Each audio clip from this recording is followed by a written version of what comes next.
Kamusta mga kalapatid, mga kapatid, mga kaburo ko to. So, natapos ko na rin yung ating extension dito sa ating sa ating lock. Alright, so ang pinakaplano natin dito is dito ko ilalagay yung mga lumilipad na sa atin. Dahil hindi ko pa natatapos yung kanilang magiging rito, yung ating tambakan, yan. Yung ating pinto, hindi ko pa nagagawa pero malapit na yan. Diyan din mapupunta yung natin, yung mga basketing area natin, yan. So, kaya nilipat ko sila rito dahil dito at least kung makawala man, at least alam kung babalik. Alright, so straight yan hanggang doon sa pinakadulo.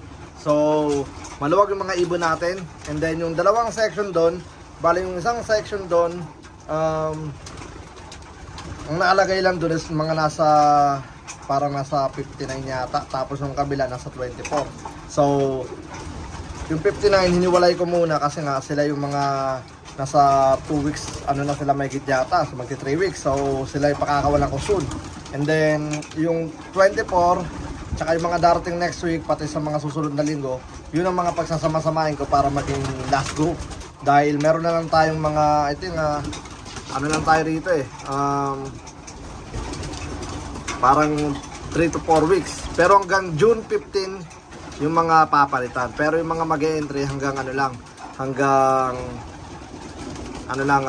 end of the month ng July. Alright, so yun nga, finally at least na tayo pag dito okay na. So yung mga nandito is mga naninibago pa yan dahil nga pag dito kakalagay lang nila rito sa ating bagong lock, back is extension. Pero okay yan dahil kahit makawala yung mga yan is safe yung mga ibon natin. Alright, so yeah, maulan na hapon ngayon dito sa amin. Ayan, so meron tayo dito mga ventilation. Tapos magdaragdag pa tayo ng mga ventilation doon. Ayan. So, para tawag dito mas maging presko sila rito. So, syempre at the same time, aanin natin yung mga yan. Tawag dito ang tawag doon. Alamin, tatambay ako rito ng mga panahon ng tag-init para malaman ko kung maganda ba yung ventilation o mainit. So, pagka nainitan tayo, dagdag tayo ng ventilation or gagawa tayo ng butas para maging nila. Tawag dito singawan. Pero sa lapag pa lang tawag dito sa ilalim pa lang maliwalas na sila Diyan pa lang ventilation na yan. Pero siyempre, at the same time, tawag dito aalamin pa rin natin kung ano yung magiging lagay ng mga ibon. Alright, so nagpakain tayo. Ayan. Yep. Okay, so yeah, hanggang dito yan, tara. Iano ko muna kayo, ang tawag dito, mag-love tour muna tayo. Love tour. Alright, ito bagong-bago yung sahig. Tapos dito naman, excuse me, dito naman, siyempre ito yung ginamit natin 360. Malawak yung mga ton. Nagsisiksikan na sila dito sa isang area kasi nga naninibago, dito sila sanay. Yan uy, may pa, kala ko may nagpipin. Excuse me. Yan, hindi ko ito binuksan kasi nagpapakain tayo para masanay sila, doon sila kakain. Okay, so teka lang. Yeah. So lalagyan ko rito ng mga purchase, mga purse. So yeah, dito buksan natin para makita ng mga ibon. Yan, nagsiligo yung mga bagong lagay. Ayan, mga bagong lagay natin. Yan, so ito sila mula rito hanggang doon siguro mga nasa ilan ba yung rito patungan dito, 1, 2, 3, 4, 5, 6, 24 6, 12, 24, 30, 30, 1, 2, 3, 4, 5, 5, 10, 15, 20, 25. Na kaagad, 55. Tapos ito, 1, 2, 3, 4, 5, 6. So, yun na ba kanina? 55 plus 24. So, nasa na kaagad? Nawala. 55 plus 24, so 79. Yan, nasa 79. Tama ba? Kung di ako nagkakamali. Yeah, basta yun yun. Kung mali, di mali. Ganun talaga eh. Alright, so ito nga pala ginagamit ko. Bali, tinanggal ko nga pala kasi na-empty na. So, ito is lavender na may vanilla. Yan. Tapos, nag-spray siya ng every 9 minutes. Yan. Ang pinakamaganda kasi dito, sira yata. Nalaglag eh. Pero wala na kasing ano. Tawag dito. Patayin ko na muna. Teka lang. Wala pa isang battery. Nalaglag yung battery, papalitan ko na lang. So, hanapin ko baka nasa lapag lang. Ang maganda kasi rito, kada spray, yung mga lamok. Kasi nga, alam niya, tag-ulan. Pag tag-ulan, talamak ang mga lamok. Yan. So, siyempre, ayoko naman silang magkaroon ng bulutong. Dahil isa yun sa mga inaano natin, tag dito inaayawan. Alright, so all good sa mga ibon. Dito naman tayo tambay. Maya maya tatanggalin ko na yung mga patokan nila. Ilagay ko muna sa yung tubigan, sa gitna.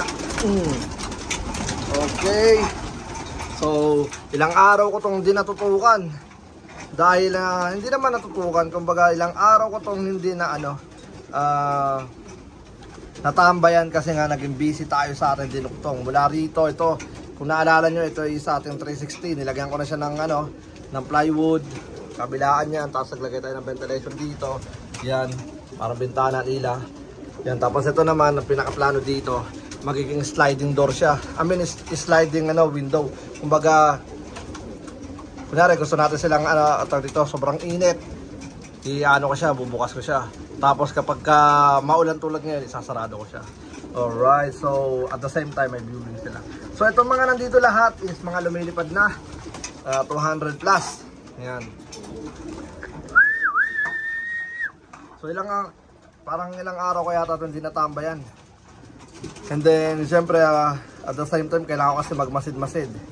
Kailangan ko silang titigan, tutukan kung meron bang meron bang something na nangyayari, mga ganyan. Kasi siyempre sa dami ng ibon, hindi natin maiwasan. Yung iba nagkakaroon ng stress, mga ganyan. So yung iba siguro nagkakaroon ng mga one eye cold, parang ganon. So kailangan ko silang tutukan at least kahit mga 2 oras katatambay rito din. At the same time titignan mo lang mga galawan nila. So yun yung hindi ko nagawa ng mga ilang araw dahil nga kaya sunod-sunod yan, ginawa ko to. Yan, siya man nakakatulong sa atin kapag after work niya dun sa pagbabantay ng kanyang apo, sa akin pamangkin dun sa utol ko. So nakadating siya rito paminsan alas 4, alas 5, depende kung ano oras siya nakakauwi. Tapos ang ginagawa niya may kung ano pa yung mga pwedeng tirahin, binabanatan niya na. Tulad ng ilaw, siya naglagay niyan. Grabe, pati yung yung wiring, kung saan niya pinalusot. Yan. So, yun na nga mga kaburo ko to. Bali, congratulations sa Capistrano Classic One Low Price dahil kada taon nalalagpasan natin yung mga entry. Tulad nung first year natin, parang nasa 150 tayo noon. Tapos nung second year, naging 200 plus. Tapos third year natin, nasa 300 plus na tayo.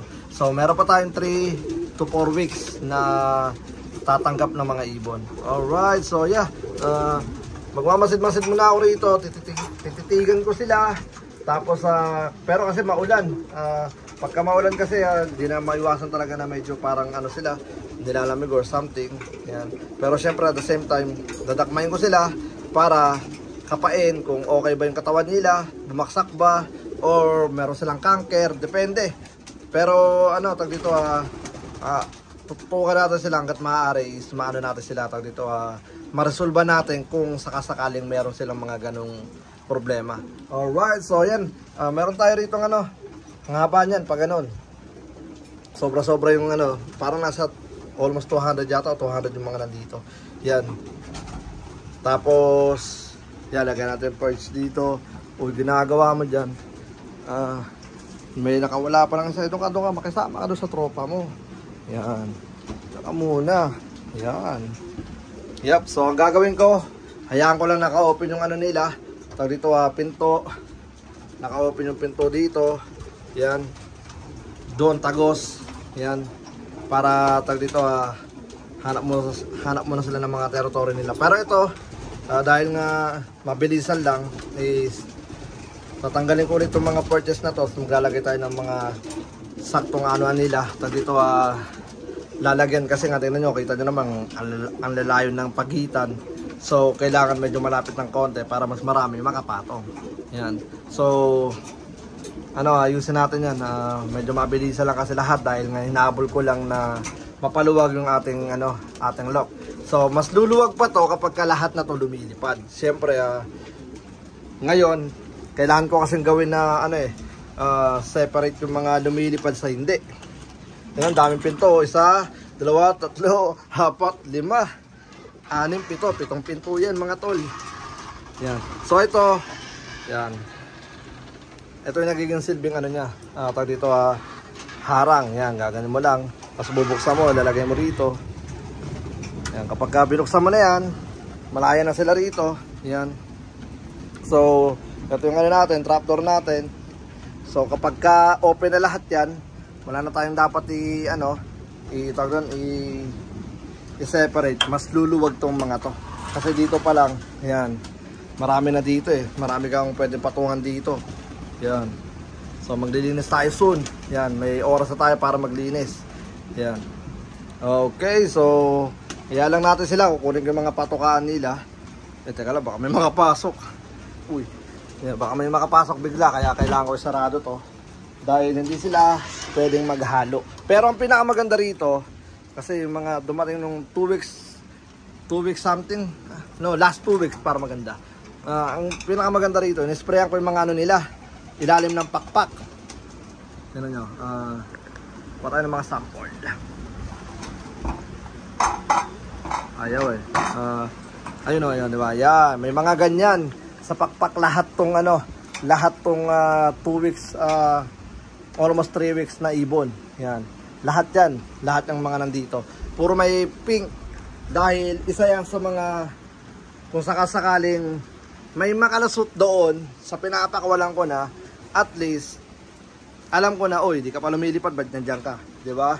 Tapos dito naman, yan, yung mga bagong dating. Yan, konti pa lang yan. Ito, kita nyo mga dumi ng ibon natin na kailangan linisin. Pero gagawin ko yan kasi nga, sorry sa lahat dahil nagpaka-busy lang tayo na tag dito, mapahaba yung natin yan mula doon. Ayun mula doon hanggang doon na yan. Yan. Tapos pag nagawa ko na yung pinto, clean up na tayo. Unti lang naman yan So clean up na tayo, tapos na tayo, dire-diretso na yung ating pagpapalipad. Yan, tapos ito tatanggalin ko yan kapag okay na lahat.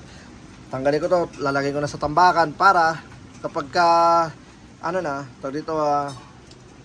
kapag lumilipad na lahat sila, wala na istorbo dyan.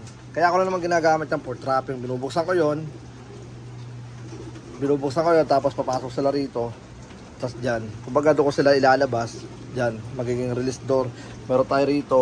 So madami release door natin kasi madami mga yan So kailangan lahat sila ay merong lalabasan. Alright, so yan, ayusin natin mga ventilation natin. So ngayon is taste lang muna tayo. Kung ano lang meron tayo, yun lang muna. Dahil nga busy rin tayo, at the same time meron din tayong trabaho. Yan, hindi pa tayo pwede mag-quit.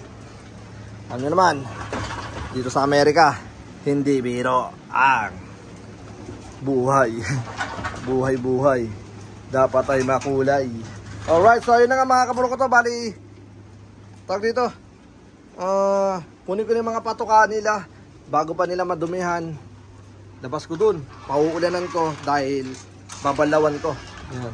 Alright, so hanggang dito na lang at maraming salamat sa lahat ng mga patuloy na sumusuporta sa Capistrano Classic One Love Race. Peace out.